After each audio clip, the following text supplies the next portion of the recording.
श्रीगुरुभ्यो नमः।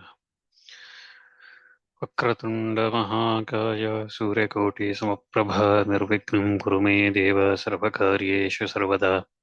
गुरुर्ब्रह्मा गुरुर्विष्णुः गुरुर्देवो महेश्वरः गुरुः साक्षात् परं ब्रह्म तस्मै श्रीगुरवे नमः।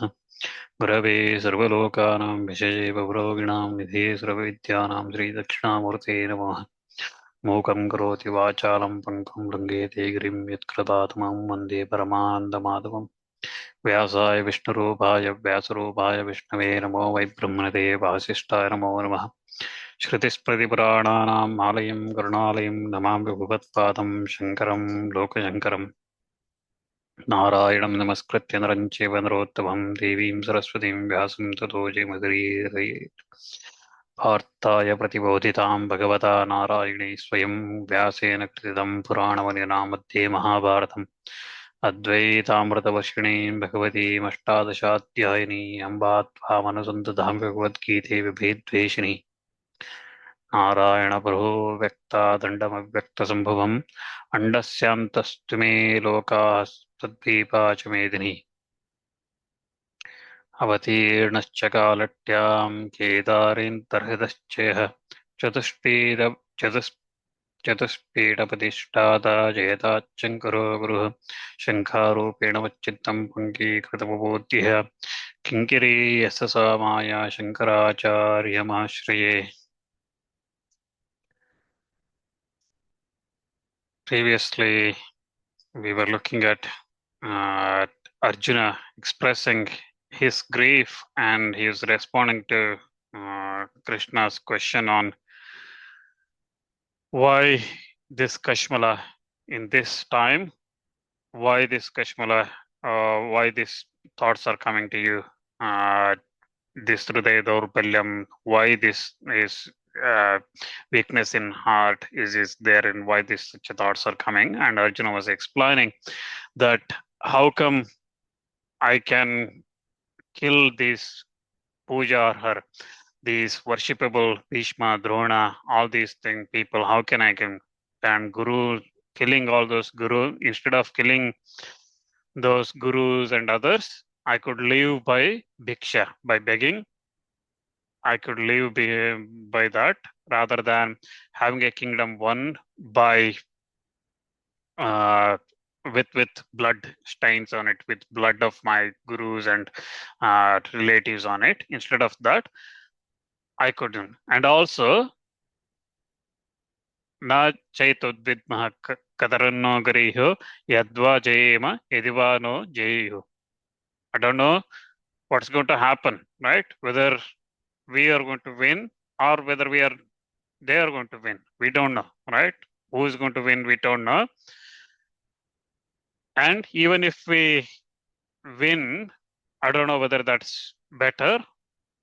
If we have the kingdom and all the prosperity and everything, whether that's better, I don't know. Or whether it is death is better, because through death, I'm eternal in heaven. Whether that's better, I don't know. Or going for bhiksha, like sannyasi, whether that's better. That does not involve any war or anything. I don't know whether that's better. And my mind is completely confused because of this. So that's why Yashreya Sanishchitam Bruhi. So tell me what is guaranteed, what is confirmed, what is definite, what is Nishchitam, what is always, what is the right thing. Bruhi. Tanme Shishyasteham. So I became your Shishya, right? I will become your disciple. I am your disciple. I'm not your relative. So don't tell me any answers like you would tell a friend or a relative. Tell me an answer, response to this, like a guru would tell to his Shishya. And Shadimam Prapannam. So instruct me. So Arjuna asked for those instructions from Krishna, because he says that my senses are completely confounded, so I can't tell you what is good, what is bad, what is right, what is wrong, where there is Shreya. Again, Shreya is the supreme goal and supreme, the best thing, right? So that's the moksha. So how that one could attain that, I don't know what is good, right? So it talks about that. And then we were looking at the ninth shloka, right? So resulting from on back of that, we were looking at the ninth shloka where Sanjay Uvacha, Eva Muktva Rishikesham, Gudakesha Parantapa, Na Yosnaiti Govinda Muktva, Tushnim Babuvaha. So Sanjay said, having spoken thus to Rishikesha, Gudakesha, the afflictor of enemies, verily became silent, telling Govinda, I shall not fight. So he says that, and so that's the meaning of this ninth shloka. So saying all those things, I don't know what is good, what is bad. You tell me, instruct me, right? So please instruct me. I am your Shishya, Shishyasteham, Shadimam Prapannam, saying that Arjuna became silent, saying, I shall not fight. So Sanjay Uvacha means Sanjay said, Evam means thus, Uktva, having said, Rishikesham. We looked at Rishikesha meaning previously, so it is addressing Krishna. Gudakesha is addressing Arjuna. Parantapa means the chastiser of the enemies. And na yotse, I shall not fight. Iti, thus, Govindam is again Krishna. Uktva means again having said, addressed, having said. Tushnim, silent. Babuvaha became. So he became silent after saying that. So if you look at a little bit more in detail on this. So first, Sri Madhusudan again, at this point, I'm still using Sri Madhusudan Saraswati's Bhashya to explain these shlokas. Okay. So Gudakesha, I think we looked at previously in the first shloka. So Gudakesha is the one who is conquered sleep. Okay, sloth, who has conquered that.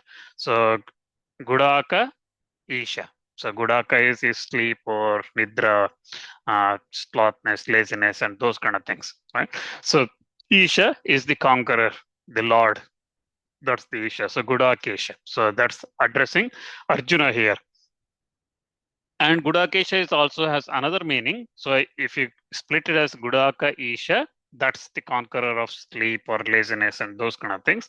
And other meaning is Guda Kesha. Okay, so two separate. First one is Gudaka Isha. This one is Guda Kesha. Okay, Guda Kesha. So Guda is a plant or a vine that goes around the trees. Okay, so it's a kind of curly. Kesha is hair. So the one having a curly hair is, that's kind of curly hair is Arjuna. So that's why it's called Gudakesha. So Gudakesha or Gudaka Isha. So there's two meanings for that, and both apply to Arjuna. Parantapaha is the scorcher of the enemies or the afflictor of the enemies. Again, in some texts of Bhagavad Gita, you see here as Parantapa. That's all, without visarga. Parantapaha. In some texts you see, but in some you see Parantapa. Okay, so if it is Parantapa, that's addressing Dhritarashtra. Okay, not Arjuna here, because Sanjay is saying this. So he's saying that as a vocative case, then it becomes implying that in the vocative case, then it becomes referring to the listener, Dhritarashtra. But I have used here as Sri Madhusudan Saraswati used in his commentary, which is Parantapaha. So that is addressing Arjuna. Okay, with Visarga, it is implying that it refers to Parantapaha, refers to Gudakesha, and Gudakesha is Arjuna. So it refers to Arjuna. So you may see slight variation in that word in some Bhagavad Gita versions. Okay, so Parantapaha is the one that's used by Sri Madhusudan Saraswati, and that's why I've used that here. And that Arjuna having first uktva, spoken, evam, thus, all those impropriety of battle itself.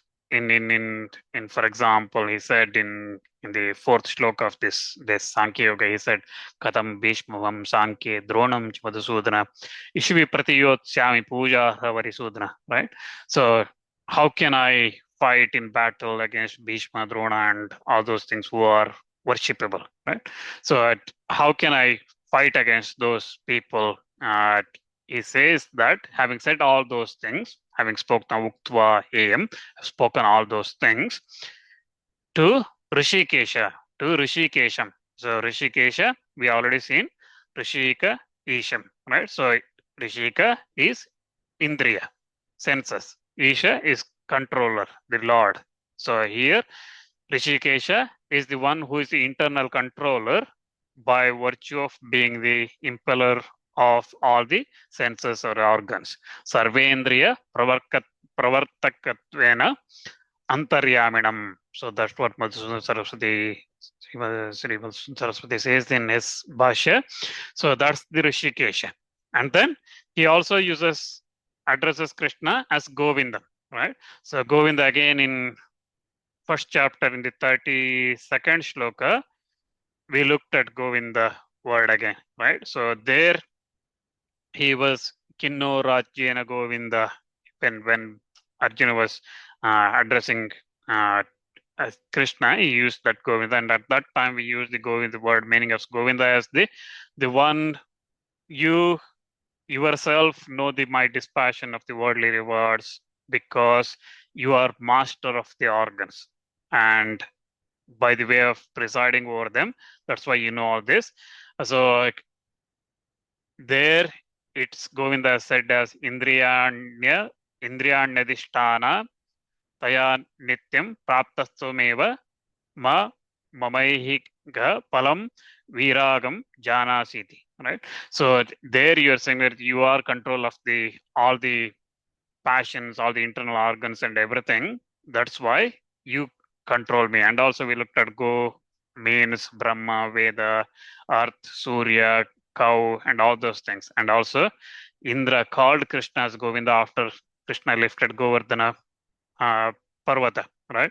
So here in this shloka Bhashya, Sri Madhusudana Saraswati, he explains Govinda as the one who possessed of, that is Vindati, possessed of the words that is Gam in the form of Vedas. So the one having Vedas. So again, in the first Adhyaya, 32nd shloka, I said the Go means Brahma, Veda, Earth, Surya, cow, and all those meanings, right? So here, Sri Madhusudana Saraswati uses the word translation as or the meaning of Govinda here applied here is the one that is being the source of all the Vedas. Okay, Vittatya Sarva Vedo Padanatvena Sarvajnam. So Gam Veda Lakshanam Vani Vindatiti. So the one who is form of all the Vedas and who is omniscient by the virtue of being the source of all the Vedas. So that Govinda, he addresses after having addressed all those things, Uktva, having stated those things in the absence of any gain from the battle and so on. Na yosya, I shall not fight. So he says, I shall not fight. Babuva, he became tushnim, silent. He became very silent. He became very passive as a result of stopping all the activities from whatever he was supposed to do in that battlefield, stopping all that, he became very silent. And at the end of this shloka, we see a word particle called ha is used. That is to indicate that the adventurous laziness or the idleness and the inability to afflict others will not be found in a place in him who by nature is Gudakesha, right? So he is by nature, he is Gudakesha. He is the conqueror of that laziness, and he is the scorchers of all the enemies, Parantapa. That person is now became silent. So it is to highlight that the ha is used. And again, by using the word Govinda and Rishikesha, it is again signifying the omniscience and omnipotence of respectively. And it is again implied that the removal of the delusion is easy to accomplish by that Bhagavan. So it is implied that, so that's why those words are used. And again, when Arjuna says this, Bhagavan did not become indifferent to Arjuna. Even though he had abandoned the battle, Bhagavan did not become indifferent. Hence, if that whatever that Duryodhana may be thinking, Dhritarashtra may be thinking, listening to all this, that's why Sanjay continues with the next shloka, 10th shloka in this adhyaya. He says that Tamuvacha Rishikeshaha prahasanniva bharata senayorubhayor madhye vishidantam vidam vachaha. O descendant of Bharata, to him who was sorrowing between the two armies, Rishikesha mockingly, as it were, said these words. So Sanjaya concludes his explanation. So in that first shloka, he says that Arjuna became silent. Now he says to such that Arjuna, Rishikesha said these words. So what did Krishna say? We'll look at that from the 11th shloka onwards. But before that, let's just look at this shloka, 10th shloka, little bit more in detail. So tam means to him, uvacha said, Rishikesha, we already looked at many times. So Krishna, prasan means smilingly, iva, as if Bharata is addressing Dhritarashtra, senayor, ubhayor, madhye, of the armies of both in the middle of, okay, so in the middle of both the armies, vishidantam, to grief stricken, idam, this vachaha, words. So Krishna said these words. So what did he say? And why did he say those words? We'll look at this in the 11th shloka. Before that, so again, to him, tam, to Arjuna, who having come prepared for the battle, was becoming that battle that was prepared, having come prepared for that, madhye, in the middle, okay, senayo bhayo, of the two armies who have come there, was overpowered by delusion in the form of sorrow, which was again opposed to that preparedness he had. Rishikesha, the Bhagavan, the ruler of the senses, the lord of the senses, prahasanniva, mockingly as it were, okay, drowning him in a sea of shame as it were, by exposing him of his improper behavior. Okay, so again, prahasanniva here said, idam uvacha, said these following words. So what did he say? He said that from the 11th shloka, he said ashochan, ashochisvam, and so on. All right. So he said, you are grieving for who are not fit to be grieved for, and things like that. He says that, which had a very profound meaning, which is exposed his improper conduct. So Arjuna's improper conduct was exposed by whatever Krishna says from this point onwards. But this also shows that Krishna did not ignore Arjuna because Arjuna abandoned his duty.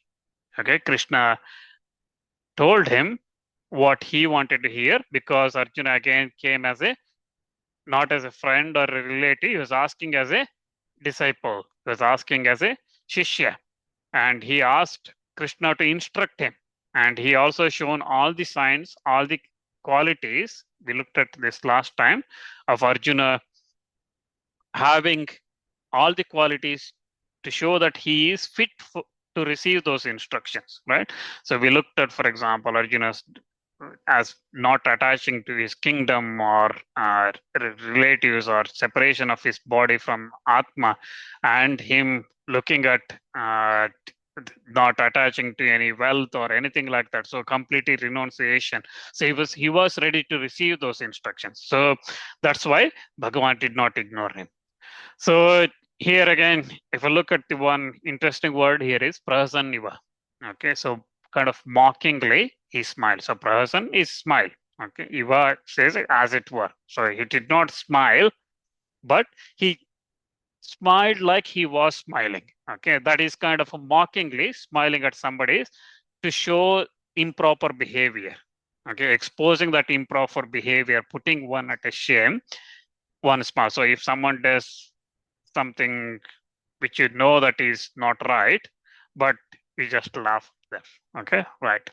Just a kind of cunning laugh or saying that, huh, yeah, okay, type of thing.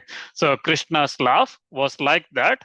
Again, that shame, because such a shame is painful, and that's why mockery is primarily here. That mockery and that mocking thing is primarily what is to do is something. It is kind of sneering.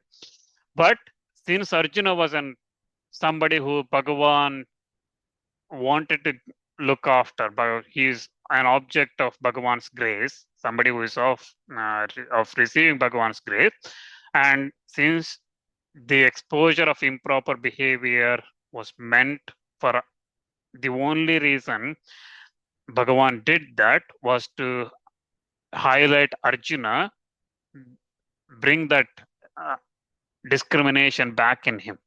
And that's why the mockery or the putting Arjuna in shame is the secondary.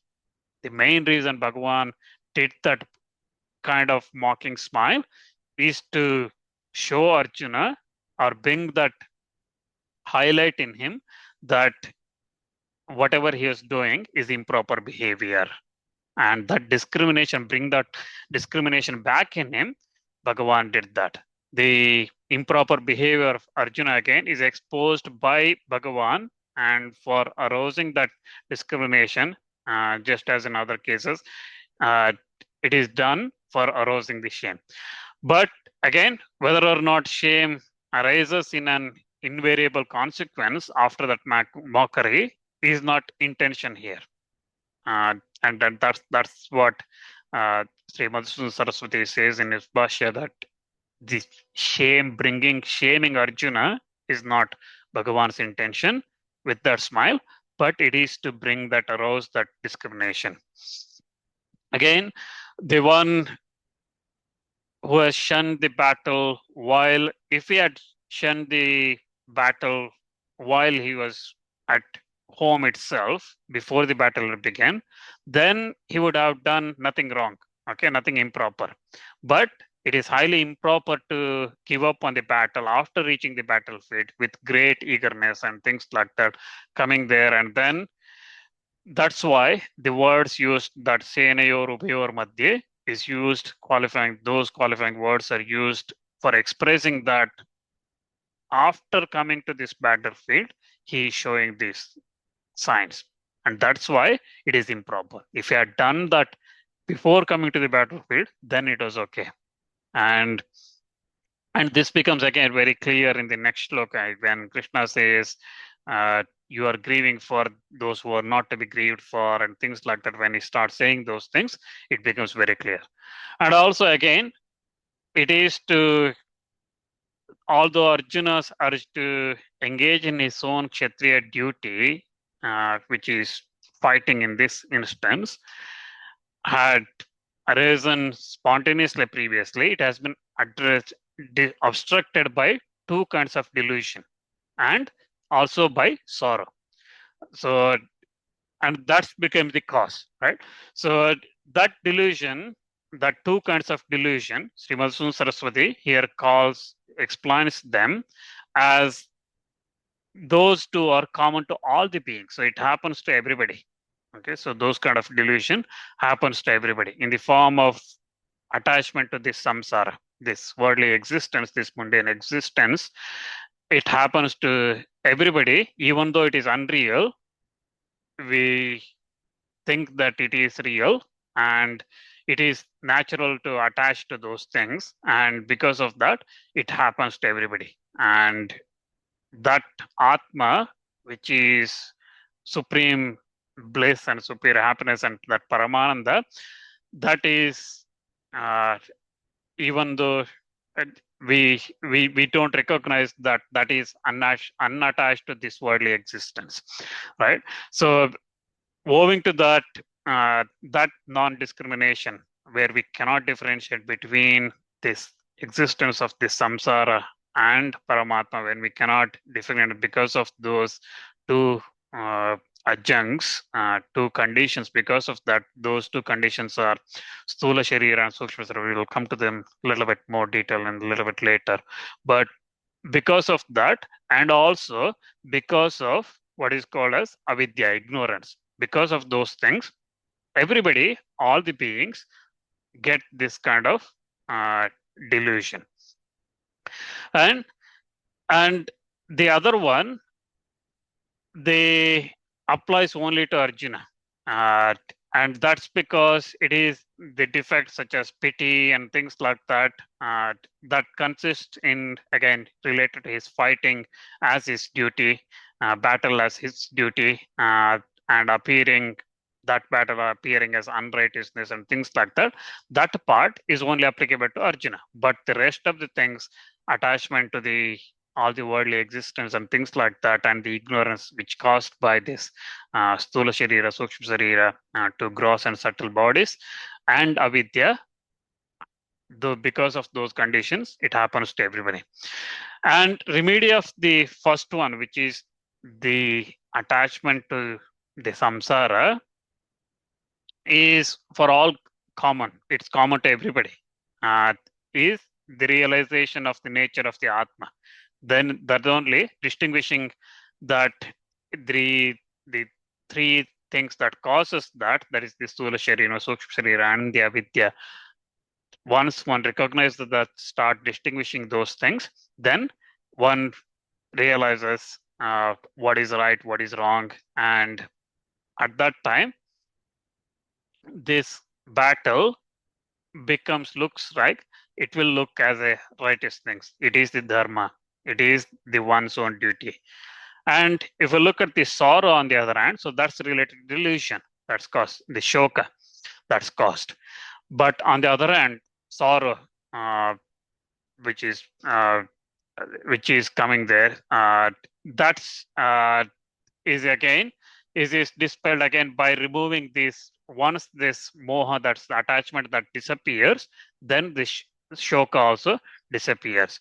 So having those as the means, Bhagavan starts looking at the 11th, when they start saying that you are grieving for the people who are not to be grieved for, and things like that, in the 11th shloka. So with this, what happens is, at this point, Sri Shankaracharya's Bhashya starts. Okay, so I think at the very beginning, I said that Bhashya, Sri Shankara Bhashya, starts at from 11th shloka in the second chapter. But before we go to 11th shloka, Bhagavad Pada gives a brief overview or a recap of all the things that happened in the first chapter up to now, and why it is important, or what the direction is. Okay, so he sets the scene for what the message is in the rest of the Bhagavad Gita. Okay, so we will look at that a little bit more in detail. Before we go into what Bhagavan said to Krishna, we will go into a little bit more detail. And from this point onwards, I will use Bhagavad Pada's, Shankara Bhagavad Pada's Bhashya in the explanations from this point. But if anything that I pick up in Srimad Saraswati's Bhashya that's relevant, useful, in addition, I'll try to call out those things. But mainly, because Shankara Bhashya itself is quite vast and expansive. It's there is a lot to listen and learn here. The important thing again is we already looked at in Srimad Sunsarsi Bhashya as well, right? So there will be questions, cross questions, and then explanations for each of the statements they explain as part of the commentary. So, for example, we looked at previously saying that ahimsa, because of ahimsa, uh, one should not kill anybody. But also, there is also Smriti that says that if one is wrong, Atatayana, one should kill them immediately, right? And similarly, we looked at, I think, in last time, where we looked at gurus, they are worshipable. Even speaking against them loudly to them is wrong. But at the same time, if guru is on the wrong track, one should leave them or one should punish them. Even that's acceptable, right? So that's what said. So there are conflicts. So when we go into Shankara Bhashya here, some of the shlokas, the commentary itself goes into 5-10 pages. So we may be spending many hours just on one shloka. We probably forget what the shloka is about. But at the end of that, Bhashyakara, he comes back to the original point why he's that. So it explains, and then asks the question saying that why you are saying like this, and then explains again and all those kind of things. So we look at that. So that's why I'll go a little bit slow. We already taken a lot of time here, but I'll go a little bit slow from here, trying to go into a little bit more detail. And again, Shankara Bhashya starts here doesn't mean the first chapter with its shlokas and the first 10 shlokas in second chapter are irrelevant in Bhagavad Gita. Okay, they tell, as we looked at all this time, they tell a lot about dharma shastras and what is good, what is right, and things like that. It always tells that, but from a Atma Jnana point of view, from Vedanta point of view, from this point where Bhagavan starts explaining Arjuna, it becomes important. And that's why most of the critical bhashyas start at this point from Fan onwards. Okay, so we'll look at what Sri Shankaracharya says as an introduction to start with, and then we will go from there. So to start with, Shankaracharya says that the text commencing from Drushtva Pandava Nekam, that is the second shloka in the first chapter, first adhyaya, but seeing the army of the Pandavas, starting from that and ending with Na Yosnaiti Govinda Muktva Tushnim Babuvaha, that is the 9th shloka in the second chapter. So from second shloka in the first chapter to the 9th shloka in the second chapter, it is explained as revealing the cause of the origin of the defect from sorrow and delusion, etc. Right? So delusion means want of discrimination. Okay, so delusion can only be removed by discrimination, and that's needed. Again, here, etc. is used, sorrow, delusion, etc. Etc. is used. It stands for secondary manifestation of the sorrow and delusion and things like that. That is also avidya, ignorance, which is the root cause of all these things. So these shlokas from the second shloka in the first adhyaya to 9th shloka here all reveals the root cause of that defect in the form of sorrow, delusion, etc., which are the sources of the cycles of the birth and death, that is the samsara of all the creatures. Shoka mohadi samsara bijabhuta doshadbhuva karana pradashanartatvena vakyayon grantha. So this is all these shlokas show that this shoka moha, sorrow, grief, adi, that means etc. All these are results in cycle of birth and death. That is the samsara of all the creatures, and that's why the Arjuna's own sorrow and delusion, that is the shoka moha, caused by the ideas of affection, parting of his relatives, and all those things, etc. originating from his erroneous belief that ahame tesham, they are all belong to me. These are all belonging to me. And it comes from that. So with regard to the kingdom, his elders, sons, his friends, well-wishers, and all those things, right? So we looked at this, for example, in the first chapter, 26th shloka, where is in Tatra Pashyati Pashyat Pashyastidan Partha Pitrunata Pitamahan Acharyan Matulan Bhratrun Putran Potran Sakinstata, like that. And also we looked at in first chapter 34th shloka, Acharya Pitara Putra Stadaiva Chapitamaha Matula Shushara Putra Shyala Sabandhanastada. And also in 37th shloka in the first chapter, first adhyaya, Tasmannaharam Vayam Hantam Dhartarashtan Sabandhavan Sujaram Hikatam Hatva Sugiram Syama Madhava. So in all those shlokas, it was very clear that it comes from they all belong to me. And those friends, all those has been shown him by him with the words saying that how can I fight Bhishma and others, right? In the fourth shloka of this adhyaya, second adhyaya, Sankhya Yoga, he has said, how can I fight? Khatam Bhishma Ham Sankhya Dronam Chamasudana, when he says that, how can I fight these in the battlefield? So having said that, it is because his discriminating insight, that viveka, okay, that viveka is his discriminating insight, the what is good, what is bad, that is viveka is overwhelmed by sorrow, shoka, and delusion, moha, right? So it is overwhelmed by that, even though he had become engaged in the battle out of his own accord as a duty of the kshatriya, he desisted from the war and choose to undertake other duties like living in the begging and things like that. Again, begging, the sannyasa ashrama is only for brahmanas, okay? And that renunciation and that sannyasa ashrama is only for brahmana. Kshatriyas are not allowed sannyasa ashrama, right? So these days you see sannyasis from all categories. Okay, let's ignore that. But normally, sannyasa ashrama, a sannyasi can also become brahmana. So that's why here Arjuna becoming going to begging and things like that, that's not something for him.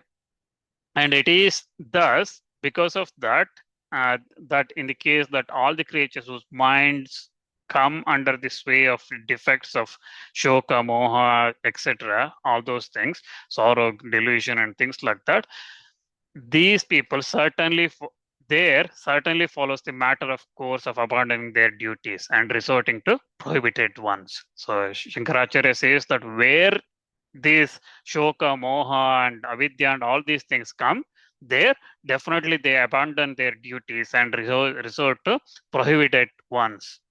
Sarva praninam shoka mohadi doshavishta chetasam svabhavata eva dharma swadharma parityaga pratishidha seva cha syat. So they abandon their swadharma, their own duties, and where that shoka, moha, and other things, avidya and other things that comes, they abandon their duties. So Shankaracharya, that's what he says. So how he continues with this reasons what the shoka moha leads and how this could be removed and those kind of things. We will look at that next time when we start looking at it a little bit more in detail.